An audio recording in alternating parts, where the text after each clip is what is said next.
तो आइए online Sanskrit classes में आपका स्वागत है। तो देखिए आज हम अध्ययन करेंगे महाकवि भर्तृ के द्वारा रचित नीति शतक की सज्जन पद्धति का। तो पिछले भाग में हमने सज्जन पद्धति के कुछ 5 श्लोक पढ़ लिए हैं और अगले 5 श्लोकों का अध्ययन करेंगे। तो सबसे पहले तो आप अगर चैनल पर नए हैं या वीडियो देख रहे हैं तो चैनल को सब्सक्राइब करें और लाइक और शेयर भी करें। तो देखिए इस पद्धति के अंतर्गत महाकवि भर्तृ ने सज्जन लोगों की प्रशंसा की है, अर्थात ऐसे व्यक्ति जिनके अंतर्गत इस प्रकार के जो गुण विद्यमान होते हैं वो सज्जन हमेशा ही उन्नति के मार्ग पर चलते हैं।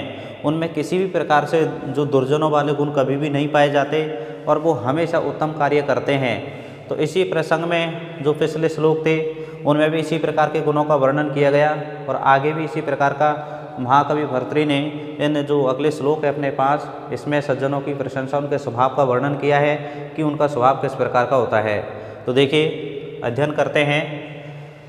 तो देखिए प्रियान न्याय वृत्तिर्मलिनम अशुभंगे अपि असुकरम तो अशंतो नाभ्यर्था सुरदपि नयाच क्रसधन विद्युत विपत्ति उच्चै स्थैर्यं पदमनुविधिहं च महतां सतां केनोद्दिष्टं विषमम् असिधाराव्रतम् इदम्।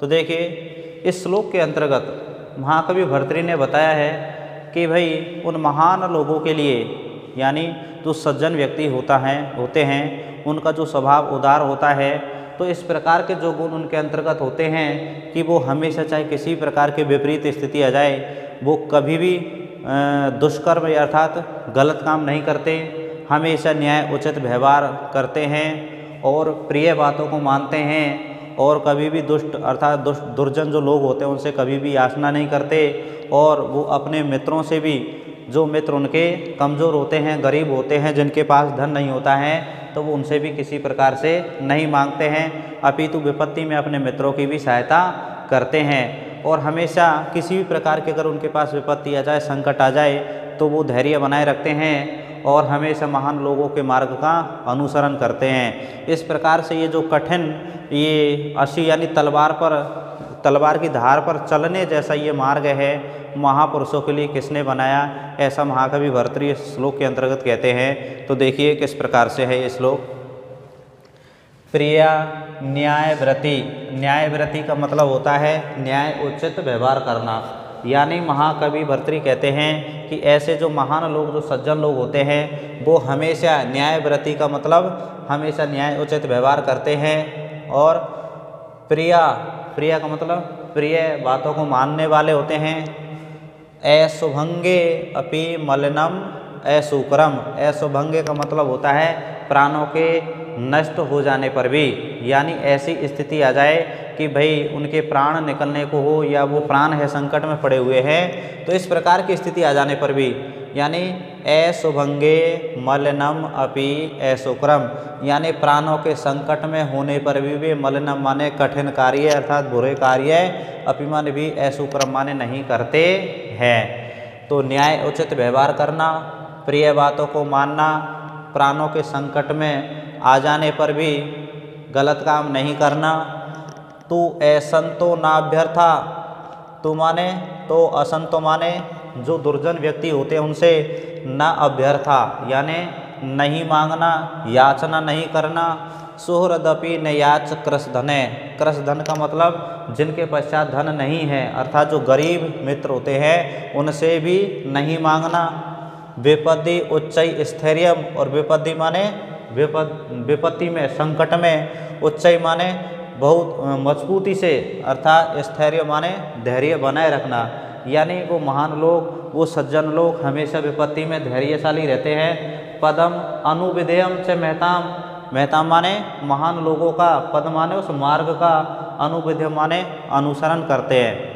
तो इस प्रकार से महाकवि भर्तृ कह रहे हैं कि ऐसे जो महान व्यक्ति होते हैं, जो सज्जन लोग होते हैं, जिनका स्वभाव हमेशा अच्छा होता है, वो हमेशा उन्नति के मार्ग पर चलते हैं और महापुरुषों के जो और उनसे महान हैं उनके मार्ग का अनुसरण करते हुए वो अपने मार्ग पर आगे बढ़ते हैं। तो उनमें किस किस प्रकार का गुण होता है कि भाई वो हमेशा न्याय उचित व्यवहार करते हैं, वो प्रिय बातों को मानते हैं, प्राणों के संकट में पड़ जाने पर भी वो कठिन अर्थात ऐसा दुष्कर कार्य जो बुरा कार्य होता है, गलत काम होता है, उसको नहीं करते हैं। असंतो नाभ्यर्था, और जो असज्जन लोग हैं अर्थात दुर्जन लोग हैं, दुष्ट लोग, उनसे वो कभी याचना नहीं करते। और अपना मित्र जो उनका गरीब है उनसे भी वो याचना नहीं करते।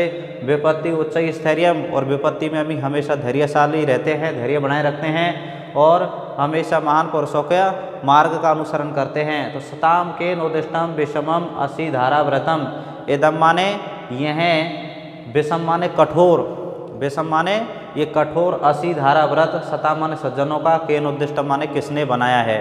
यानी महाकवि भर्तृहरि कहते हैं कि भाई इस प्रकार का जो कठिन मार्ग है जिस पर ये महान लोग चलते हैं, सज्जन लोग चलते हैं, तो ये नियम, ये व्रत, ये किसने बनाया है, अर्थात वो इसको देख करके बहुत प्रभावित होते हैं। इस प्रकार से महाकवि भर्तृहरि ने श्लोक के अंतर्गत वर्णन किया है। तो एक बार और देख लेते हैं। देखिए, प्रिया न्याय वृत्ति मलनम अशुभंगे अपि अशुक्रम। न्याय वृत्ति का मतलब न्याय उचित व्यवहार करना, प्रिया प्रिय बातों को मानना, अशुभंगे मलनम अपि अशुक्रम, और प्राणों के संकट में पड़ जाने पर भी कठिन कार्य अर्थात गलत काम नहीं करना। असंतो तू नाभ्यर्चा, असज्जन अर्थात दुर्जन वृत्ति के लोगों से नहीं मांगना। सुरदपि न याच कृषजने, कमजोर अर्थात गरीब मित्र से भी याचना नहीं करना।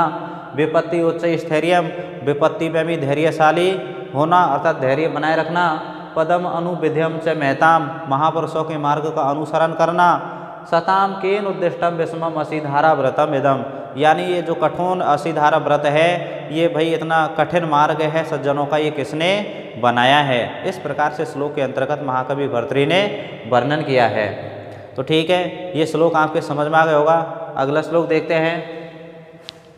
प्रदानम प्रच्छन्नम गृहम उपगते संभ्रमविधि, प्रियं कृत्वा मौनं सदसि कथनं चपि उपकृते, अनुत्सेको लक्ष्मया निरभिभवसारा परकथा, सताम केनोद्दिष्टं विषमम असीधारा व्रतम इदम। तो देखिए, इस श्लोक में भी महाकवि भर्तृहरि ने इस प्रकार के जो उन सज्जनों के महान गुण होते हैं उनका वर्णन किया है कि भाई जब वो महान कार्य करते हैं सज्जन व्यक्ति, यानी वो दान भी देते हैं तो कैसे गुप्त दान देते हैं, यानी वो अपने दान का बखान नहीं करते कि भाई मैंने इतना दान कर दिया। वो सौम्य के गुणों से खुद कोई प्रशंसा नहीं करते हैं कभी, और हमेशा किसी की भी निंदा नहीं करते हैं, और हमेशा अच्छा कार्य करके और वो चुप रहते हैं, मौन रहते हैं, और अपने ऊपर जो उपकार किया है, उपकार करने वाले ऐसे लोग होते हैं। सदसि कथनम, सभा में भी उस कथन को कभी भी नहीं कहते हैं, अर्थात जब कोई दूसरा वो किसी के साथ उपकार करते हैं या उन पर कोई उपकार करता है तो उसकी भी प्रशंसा वो सभा में करते हैं, लेकिन खुद की प्रशंसा कभी नहीं करते हैं। अनुस्य को लक्ष्म्या, और वो हमेशा लक्ष्मी के प्राप्त हो जाने पर भी, यानी सज्जन व्यक्तियों के पास कितना भी धन आ जाए लेकिन वो कभी घमंड नहीं करते हैं। और निरभिभवसारा पर कथा, और दूसरों की कथा में अर्थात किसी प्रकार से जो दूसरों की बात आती है तो उसमें वो कभी भी उनसे निंदा का पात्र नहीं बनते हैं, उनकी निंदा कभी भी नहीं करते हैं। इस प्रकार से ये जो कठिन जो मार्ग है सज्जनों का, ये किसने बनाया, ऐसा महाकवि भर्तृहरि कहते हैं। तो देखिए इसका श्लोक अर्थ करते हैं हम। प्रदानम प्रच्छन्नम, प्रदानम माने दान देना, प्रच्छन्नम माने गुप्त, यानी गुप्त दान देना।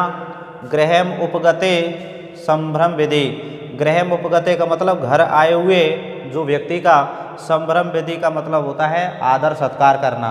यानी वो महान व्यक्ति हमेशा अपने घर पर यदि कोई व्यक्ति आ जाता है तो वो उसका आदर सत्कार करते हैं, और जैसी भी आवो भगत होती है उनकी करते हैं, और उनका आदर सत्कार के साथ साथ और उनके साथ अनेक प्रकार से बातें भी करते हैं, सम्मान करते हैं। तो देखिए, प्रदानम प्रच्छन्नम यानी गुप्त दान देना, गृहम उपगते संभ्रम विधि, घर आए हुए व्यक्ति का आदर सत्कार करना। प्रियम कृत्वा मौनम, और प्रियम कृत्वा माने अच्छा कार्य करके भी, मौनम माने चुप रहना। यानी वो महान लोग यदि कोई अपना अच्छा कार्य करते हैं तो हमेशा दूसरे लोग ही उनकी प्रशंसा करते हैं, परंतु वो खुद कभी भी अपनी प्रशंसा नहीं करते हैं, वो हमेशा चुप रहते हैं। तो प्रियम कृत्वा मौनम यानी अच्छा कार्य करके वो चुप रहते हैं। सदसि कथनम च अपि उपकृते, और उपकृते माने स्वयं पर किए गए उपकार का सदस्य कथनम वो सभा में बोलते हैं ताकि वो दूसरे लोगों की प्रशंसा हो जाए, और जब वो दूसरे लोग उस प्रशंसा को सुनते हैं तो वो लोग उस व्यक्ति की अर्थात सज्जन व्यक्ति की भी प्रशंसा करते हैं। फिर अनुत्सय को लक्ष्म्या, लक्ष्म्य माने लक्ष्मी के प्राप्त हो जाने पर, अनुत्सय को माने कभी घमंड नहीं करते हैं। निरभिभव सारा परकथा, दूसरों के वार्तालाप के समय कभी भी निंदा नहीं करते हैं। निरभिभव सारा का मतलब निंदा नहीं करना, अर्थात वो निंदा को कोई स्थान नहीं देते हैं वहाँ पर। सताम केन उद्दिष्टम विषमम असीधारा व्रतम इदम, अर्थात ये जो कठोर असीधारा व्रत है, तलवार पर अर्थात तलवार की धार पर चलने वाला जैसा ये कठिन मार्ग है, ये सज्जनों के लिए किसने बनाया है? ऐसा महाकवि भर्तृहरि कहते हैं कि भाई वो महान लोग होते हैं, जो सज्जन व्यक्ति होते हैं, वो इस प्रकार के कठोर व्रतों का, कठोर नियमों का पालन करते हैं, जो उनके लिए कैसा होता है? तलवार की धार पर चलने जैसा होता है। फिर भी वो अपने महान स्वभाव के कारण इस जगत में प्रसिद्धि का कारण बनते हैं। तो एक बार और देख लीजिए दोबारा इसका अर्थ।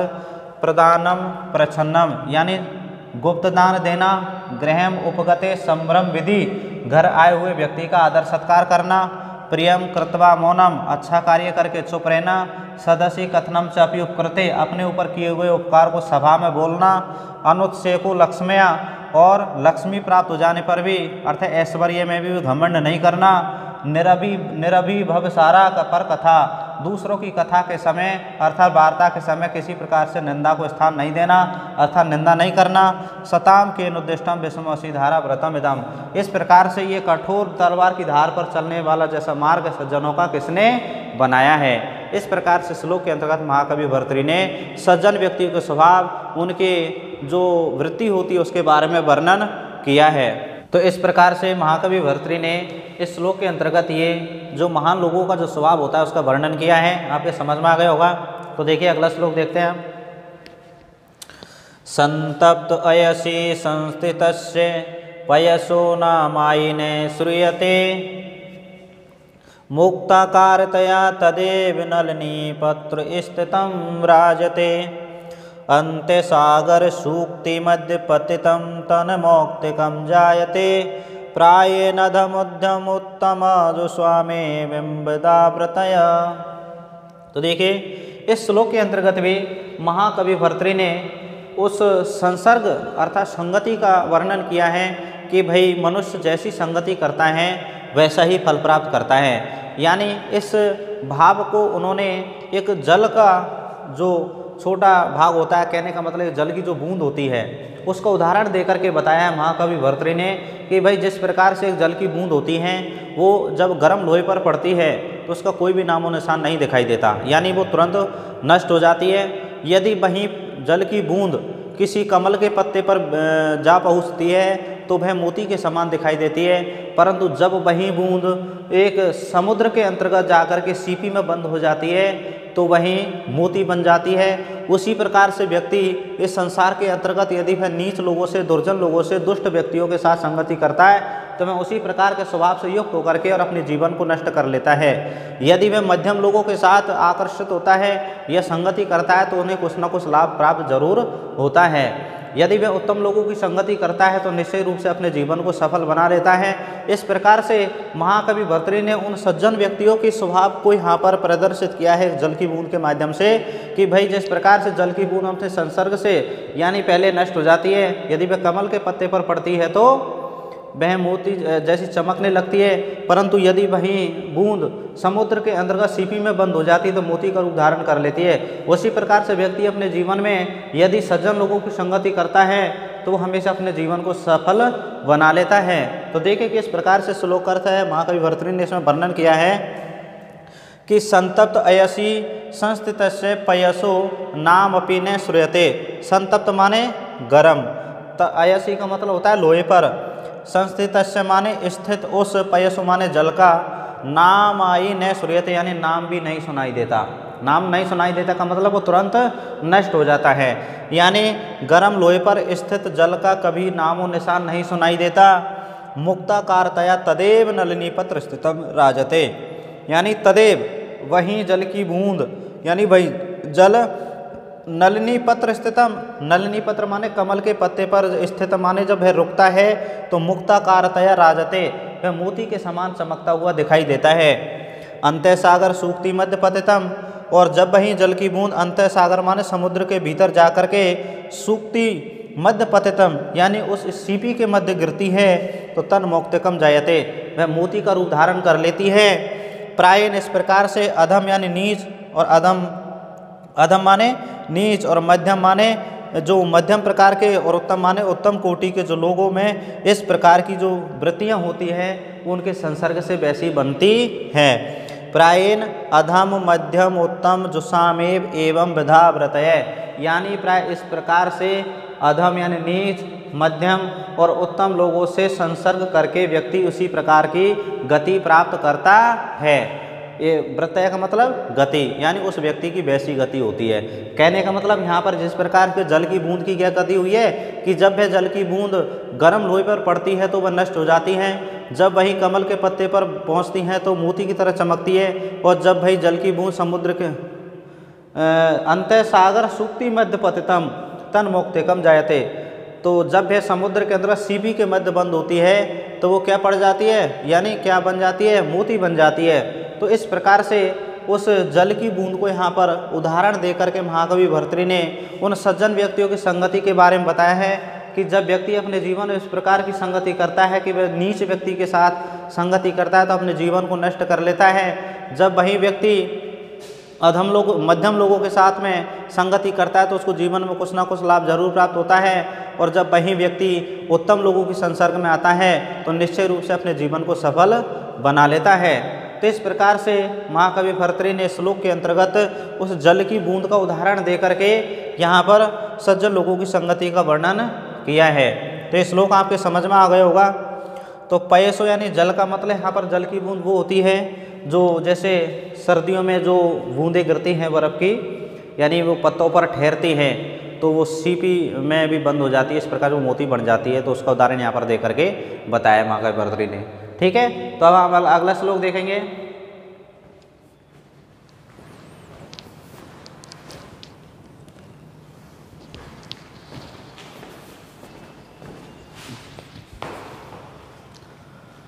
तो देखिए अगला श्लोक, ये प्रीणीयेत सुचरितये पितरं सह पुत्रो यद भर्तुरेव हितमिच्छति तत्कलत्रं तन्मित्रम् आपदे सुखे च समक्रियं यदः ये तत्त्रयं जगति पुण्यकृतो लभन्ते।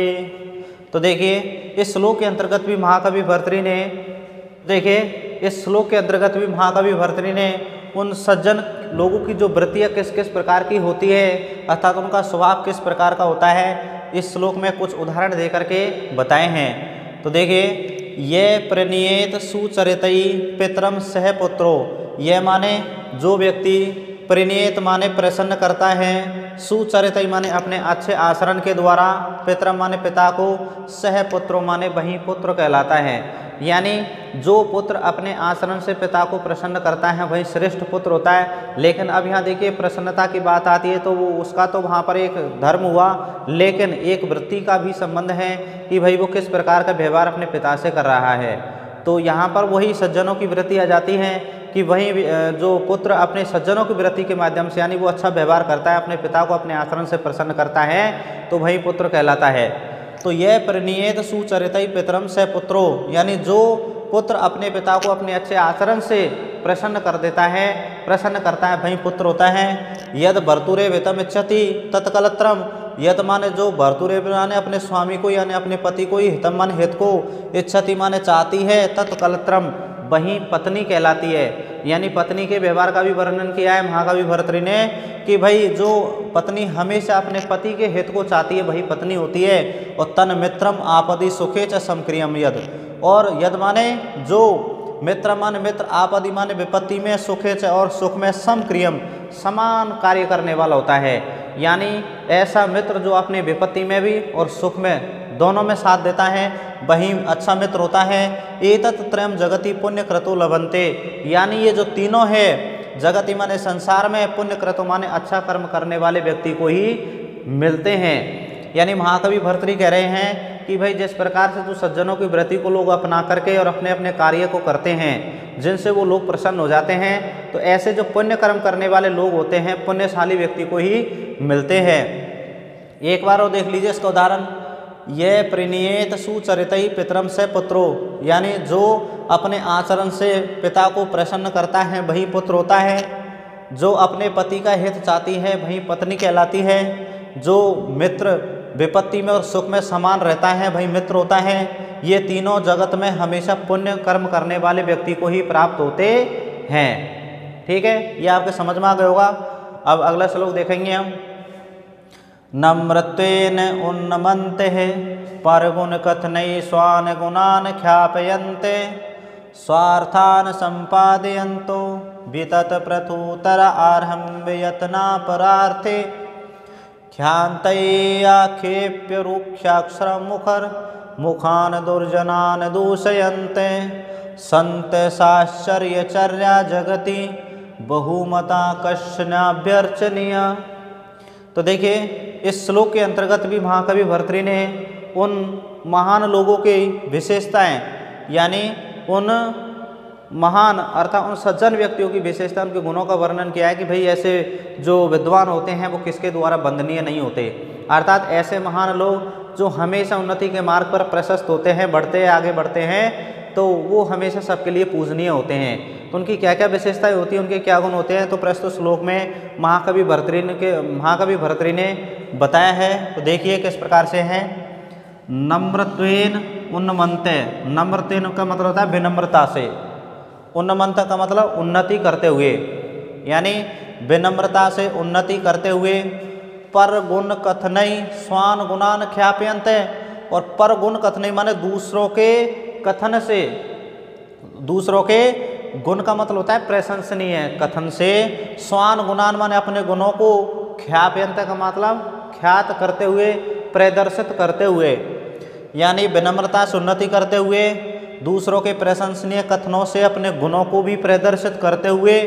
स्वार्थान संपादितो बीतत प्रथुतरारंभ यत्ना परार्थे, परार्थे का मतलब दूसरों के अर्थ के लिए, अर्थात परोपकार में। प्रथुतर आरंभ यत्ना, अत्यधिक प्रयत्न करने वाले ऐसे व्यक्ति, यानी जो दूसरों का उपकार करने में लगे रहते हैं और उनके कार्यों को पूर्ण करते हैं। तो परोपकार में दूसरों के कार्यों को पूर्ण करते हुए, स्वार्थान संपादन, तो अपने अर्थ को भी साधते हुए अपने कार्यों को भी पूर्ण करने वाले। यानी किस प्रकार से महाकवि भर्तृहरि कहते हैं कि ऐसे जो महान लोग होते हैं जो विनम्रता से उन्नति करते हुए, दूसरों के प्रशंसनीय कथनों से अपने गुणों को भी प्रदर्शित करते हुए और परोपकार में लगे रहने के कारण प्रयत्न करते हुए दूसरों के अर्थ को सिद्ध करने के साथ साथ ही वो अपने कार्य को पूर्ण करते हुए ख्यान्तई आक्षेप रुक्ष अक्षर मुखान दुर्जनान दूषयन्ते। आक्षेप रुक्ष अक्षर मुखान दुर्जनान दूषयन्ते, इसका मतलब है आक्षेप निंदा से, यानी निंदा से रूखी भाषा वाले। भाई ऐसे व्यक्ति जो हमेशा क्या करते हैं, दूसरों की निंदा करते हैं और हमेशा रूखी यानी कठोर वाणी बोलते हैं, ऐसे मुख जिन दुर्जनों के दुष्ट लोगों के होते हैं उनको भी वो क्षमाशीलता से पराजित कर देते हैं। तो देखिए, निंदा से रूखी भाषा से युक्त मुखों वाले, समझ में आई आपके? एक बार और देख लीजिए। आक्षेप का मतलब होता है आक्षेप, किसी पर आक्षेप लगाना, किसी की निंदा करना, यानी निंदा से रूखी। अक्षर का मतलब होता है शब्दावली यानी भाषा से, यानी निंदा से रूखी भाषा से युक्त मुखों वाले दुर्जन व्यक्तियों को ख्यान्तई दूषयन्ते, ख्यान्तई माने क्षमा से, दूषयन्त माने पराजित करते हुए। साश्चर्यचर्या, और आश्चर्य से भी लोगों को आश्चर्यित करते हुए।